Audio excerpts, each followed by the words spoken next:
Okay, she's all done and running. These are your settings that you normally run. Test setup. Normally you guys run, I think it's 20 hours. So you can actually set this thing to whatever you want, even when the machine is on. So all you have to do is just hit reset and it'll restart while it's on, or you can just come here and hit reset again when your test is complete and you're ready to run the system again. Programming setup. We have a high temperature limit of 10 degrees over and a high temperature chamber limit of 48, which is about 13 degrees over. When you want to see the set points that you guys are running to, since this is a fadeometer, it's not that complicated. These are just the set points that are available to you. This will keep track. It does also trend, so you can see if it's doing what you want it to. Keeps track of the maintenance necessary. And if something terrible does happen, like let's say somebody pops the door open,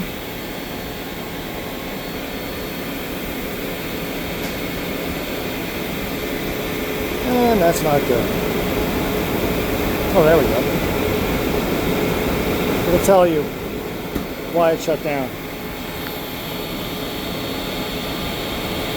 And all you have to do to clear it is press acknowledge.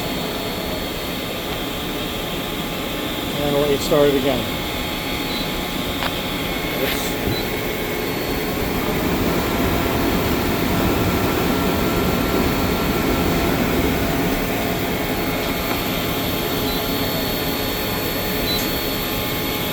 That's the start stop button there. It'll tell you what it's up to.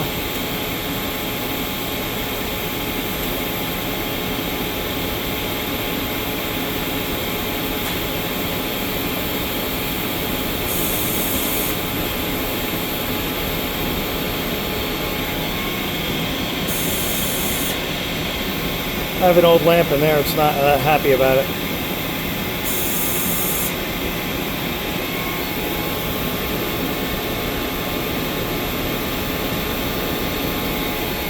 And now it's controlling.